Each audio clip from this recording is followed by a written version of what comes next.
Good morning and welcome to the Jacksonville Transportation Authority. We are here for presentations on the North Florida TPO P-17-009 General Consulting Services.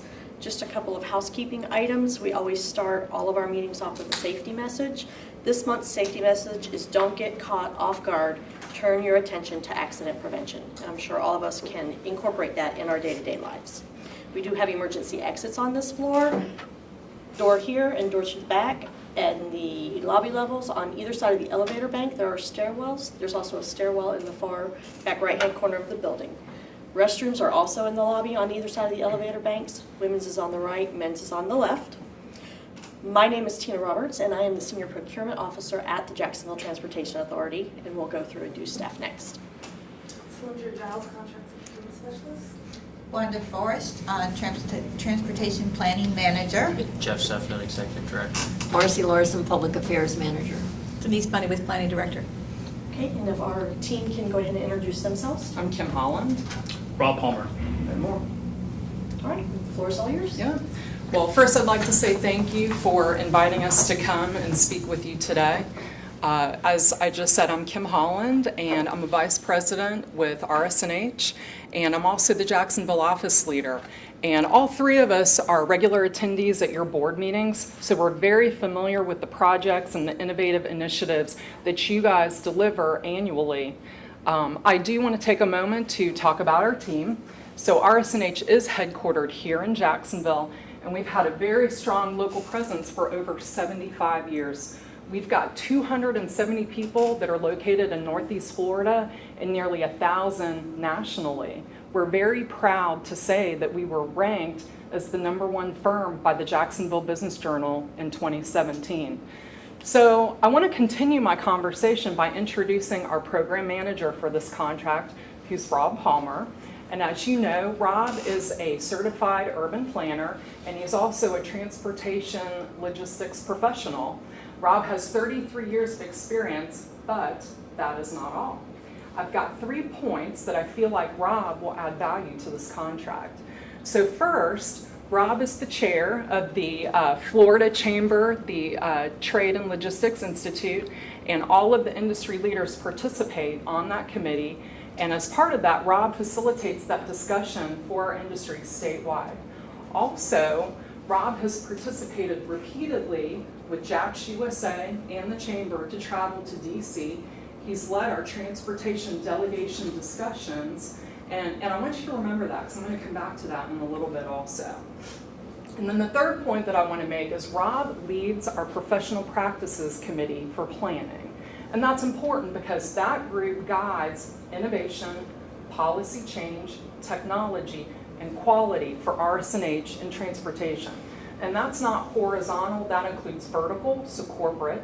It includes air, aviation, and also space, aerospace and defense. And so what the benefit of that is, Rob is very familiar with our resources, and he can bring that technical knowledge to you with the TPO. So on our proposal, we actually laid these 3 areas of interest, or we think are strengths of our region and certainly of the TPO: sustainable choices, economic strength, and effective partnering. And we believe these are 3 areas that will continue to be focused areas for the TPO.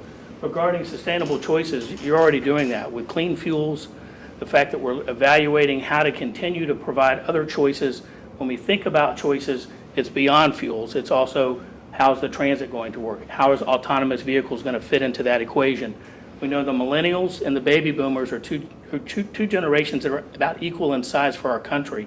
If we're going to be able to accommodate them in our area, in our region, we're going to have to do a better job of looking at alternative mobility choices. Economic strength.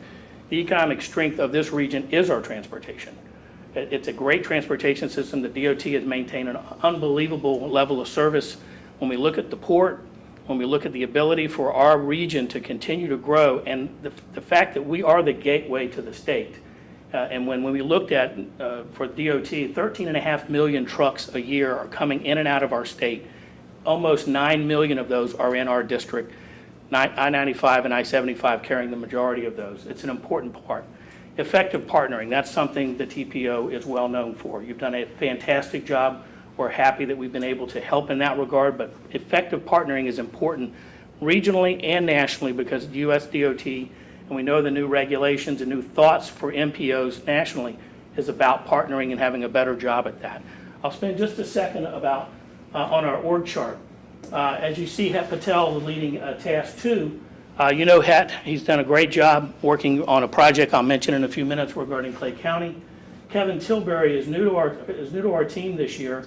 He's with Cambridge Systematics. He's very well known in LRTP development and understanding how that is. We know that's an important aspect, an important project that's coming up, not necessarily involved in this contract, but we wanted to have that support opportunity. Ben Moore, of course, you know Ben with his activity with the clean fuels and understanding alternative fuels in general. I want to spend just a second about our senior advisors on the upper right here. John Kaliski is with Cambridge Systematics. He's a principal with them. He is well known nationally, certainly well known in the state of Florida. We're actually working together with Cambridge on a Florida 2030 project with the Florida Chamber, which is looking at infrastructure in 2030 and how is the state going to prepare itself for an additional 6 million in population. Jim Abitable is with RS&H. He heads up our P3 and alternative funding or alternative delivery for RS&H. In other words, how else might we actually bring infrastructure to bear? Jim is an expert in that. Lastly, Mike Davis, several of you might have met Mike last week when we had him here he actually toured the TMC. But Mike heads up our tolls practice as well as alternative functions like autonomous vehicles. He's leading our automated vehicle ideas for RS&H and understanding those applications within a toll complex or not a toll complex. Lastly, Cambridge Systematics is a consultant, subconsultant to our team. Of course, Victoria Pennington, you know well. We've done a great job working with her and are happy to continue with that. And then Tyndale Oliver rounds out our team. When we look at approach to plan and schedule, which you asked us to do, this is how we go about developing a task work order for this contract. We start with a vision. That's a vision you've probably already created. It's already in the UPWP, if you will. But we look at that vision. We have some interactions with both you and whoever you're providing that project to, whether it's Clay County or Duval County or whoever it might be. Developing a scope and budget and schedule, a schedule that meets your requirements as well as your client's requirements, if you will, what we consider the client in this regard. Deliverables are identifying the projects, how are we going to sort of put those together, what are the steps of those. QA/QC, Kim is going to talk about that in depth in a few minutes. And then lastly, implementation and success, we feel are important. We look at our projects and we want them to go beyond the shelf life of just turning it in. We want these projects to have some ability to go beyond its current state. One example of that is the Clay County Transportation Infrastructure Funding Study. That was a project we started. We went through this whole scoping process, and then midstream we needed to make an adjustment. We modified how we were going to go about finishing the project based upon input from the client and, of course, input from you. What's important to this project is part of the alternative funding calculations we made for it included $30 million of if we had a 5-cent additional local option gas tax. Well, hooray, as Carolyn Morgan said at Clay County, is they did, in fact, just pass a 5-cent local option gas tax. And that was primarily based upon this study. So your study was the emphasis, was the foundation of developing that project. As Rob said, we use this process to make sure our plans don't sit on the shelf. And the reason that's important to us is because we want to help you accomplish your mission, which is to plan, fund, and mobilize this region. And the North Florida Alternative Fuels Vehicles and Infrastructure Master Plan is a good example of that. We're pretty proud that this ended up being more than a plan, but a foundation for what's becoming a program. And it began with your vision in 2009 when you were coming off the air quality study by Jay that was done in the region. And then we got involved a few years later. We were able to bring Marty Bird to town, start some conversations, and really start to harness some interest in clean fuels and try to establish the TPO as a leader in that area. And so we worked together to develop a scope, a budget, and a schedule, and deliverable that compiled a baseline of the trends going on in the region. We interviewed national and local experts, established some working groups, and collected data on how the market was using alternative fuels. The conclusion that we found was that each fuel has its own distinct business case that can be successful. And then we worked with you to prove that by incorporating several projects into the plan that you've gone on to fund with a lot of success. We think it's helped alternative fuels become a major economic development focus. in the region. And that's proven by the rapidity with which fleets are now adopting alt fuels in their operations, in their trains and in their ships. And of course, as a result, you guys have started to be recognized as a national leader in this area, and that's evidenced by the U.S. Department of Energy recognizing you as the U.S. Clean Cities Coalition just about a year ago.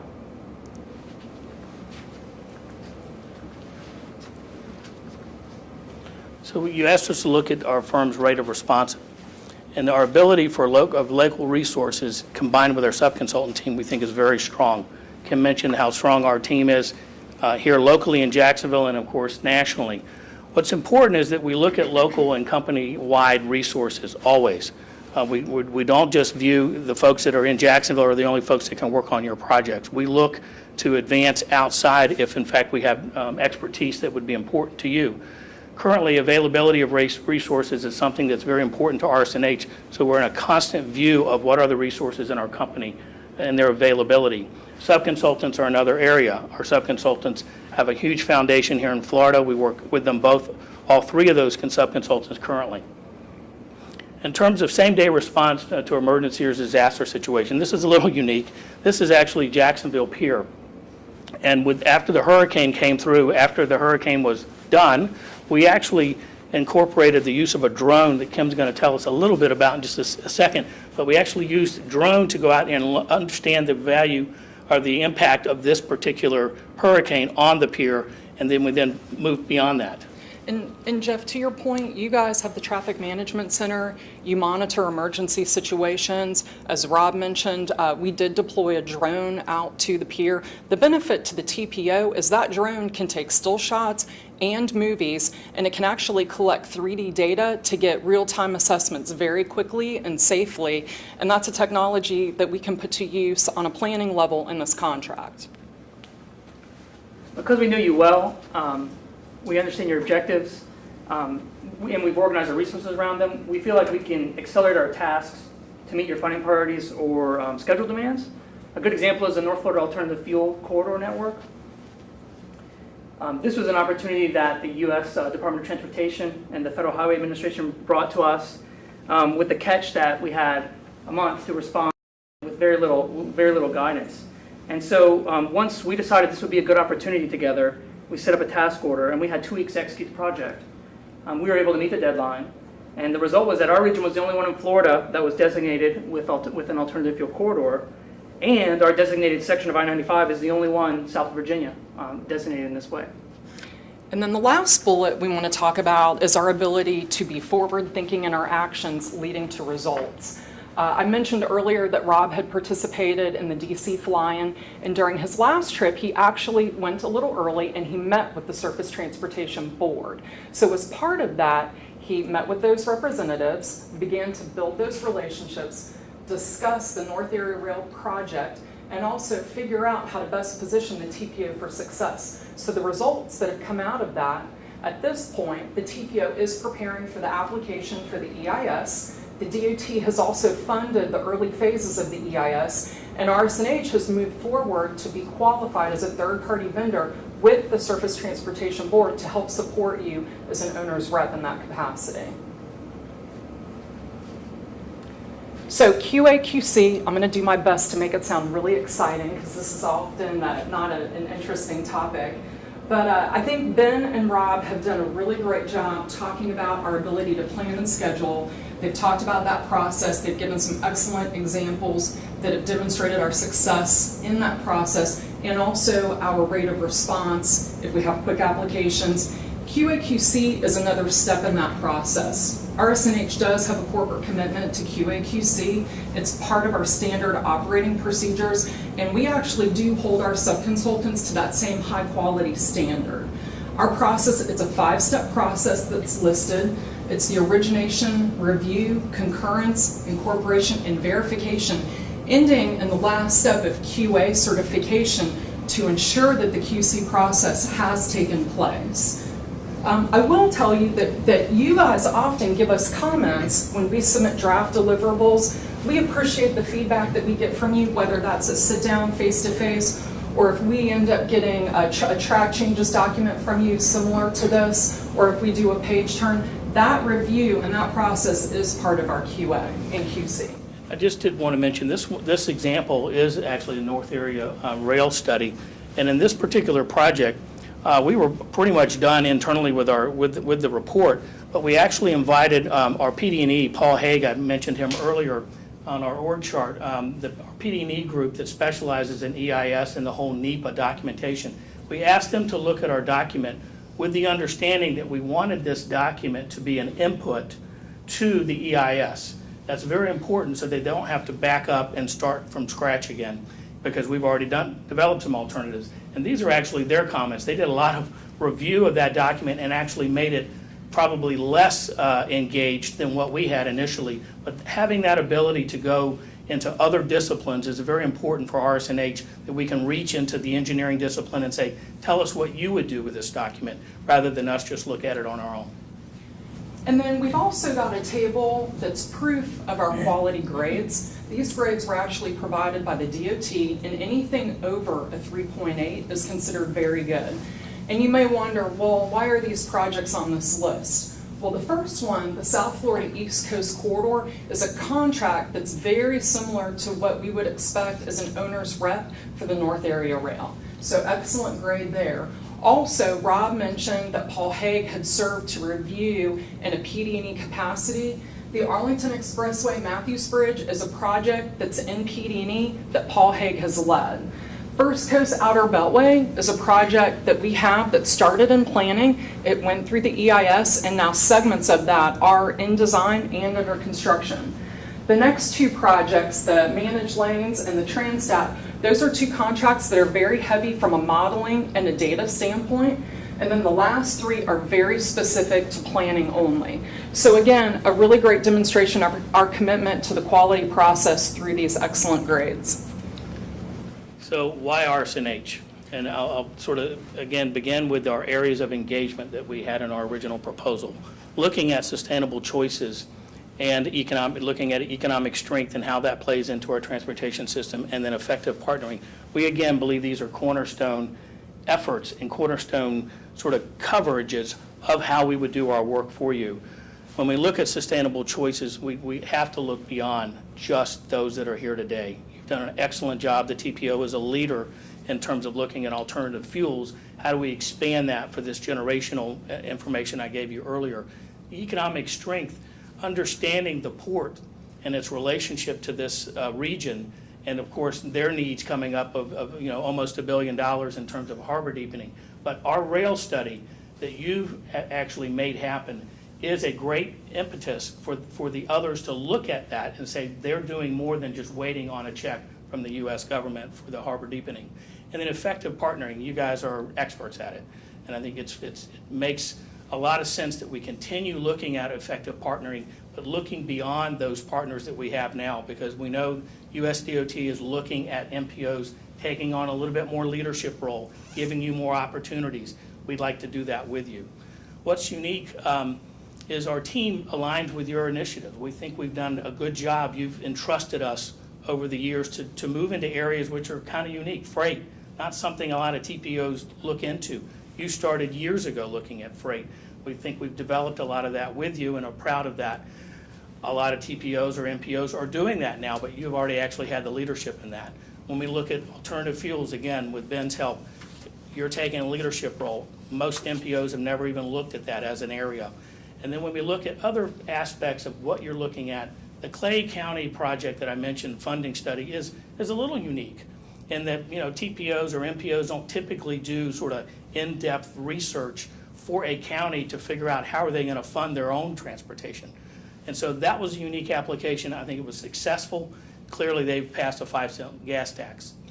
When we look at our trusted advisors in the area, we are a trusted advisor of all your partners. And those partners being Jacksport or the International Airport, DOT, City of Jacksonville, and JTA.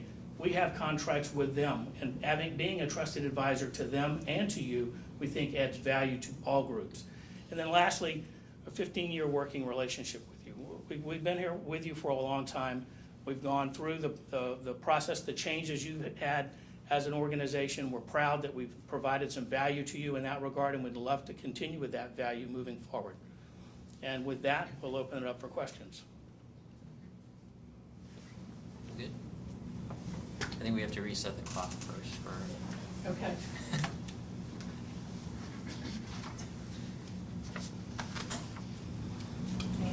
We good? All right.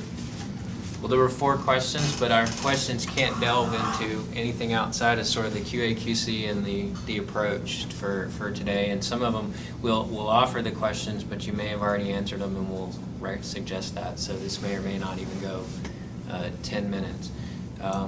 Yeah, the QA/QC is hard to make interesting, but the piece we're kind of getting at there are just experiences over time. The question being how will you ensure that the documents and presentations are written clear, concise language with proper grammar and syntax. Our point getting there is just as a general sense, sometimes writing styles may or may not gel with our style or the way our things are done. And so we've said it to each firm, kind of cutting through the 5-step and all that stuff. The flexibility within that process of either other individuals or other resources within there as you're trying to find the right match. You know, it's not always just it being written grammatically correct or that sort of thing.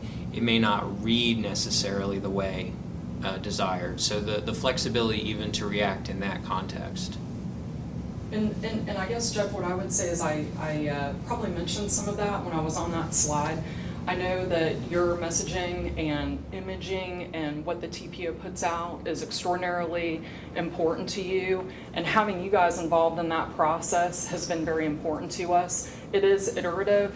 I feel like we have been partners with you guys, so we've got a pretty good understanding typically what you're looking for, but also to Rob's point in that track changes document, there's a whole bunch of different ways how we can incorporate it. If it's best to come and sit with you, we will.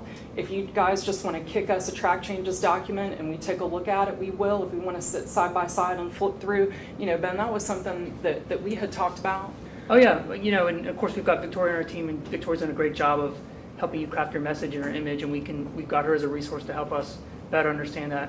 And I've certainly enjoyed working with you, Marcy, on revising documents, and I've learned a lot from you about the style that you're interested in and incorporated a little bit of that.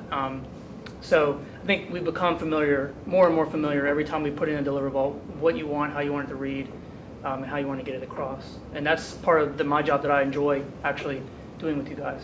I think really what's important for us, and I know for you as well, because different audiences might be involved in this document, needs to read well or needs to be an understandable document for this audience. And so the Clay County project was an interesting project because we actually rewrote that document in a much different way once we had some more dialogue with the folks who were saying, this is what we want to do with this. And they wanted to get this extra 5-cent local option. So they wanted to sort of place that a little closer into the executive summary. So those kinds of changes are right in line. And of course, having the engineering aspect on our rail study was important because we know the PD&E and EIS, having that as an acceptable input to that study is going to be important to cut down the amount of time it's going to take to do the EIS. Anything on that? You good on that? The second question was explaining your approach to assigned projects. You covered that pretty thoroughly. Yeah, I did. I know Denise has one standard question that we're asking Yeah, each. you know, in certification, one of the comments we had from Federal Highway is the need to identify the underserved in all of our studies. You know, how would you, what would be your approach to identifying the underserved and then incorporating them in studies going forward? Clearly understanding where the project is. We always look at an evaluation of who is in this area. You know, we've done projects on the north side, specifically for JTA, where we had to really delve into the understanding of the users of their system, the understanding of that particular area. The same would be for the beaches. When we did a project at the beaches with our sub-consultant doing the bike study, we really, you know, beach mentality is a little different mentality. And so we sort of, I think, take a lot of pride that we look into that. We know that's important. Underserved is an incredibly important aspect, and we know they're looking for the MPOs to do a broader range of that. So we'll be prepared to help you with that and have some ideas, particularly from our Charlotte office where we actually represent the TPO there, they're doing the same type of activity right now. They just started a few months ago. And I think the one thing I want to add too, when it comes to getting to them and reaching to them, they may not have internet to do a Survey Monkey, and we will figure out how to get to them. We have done surveys before where we get on the bus and we ride with people and we do the survey while they're riding with us. So, just doing electronically may not always work, and we're going to figure out how to get to them. Anything else on that? No. Maybe a little bit redundant here in your approach to public involvement in your studies.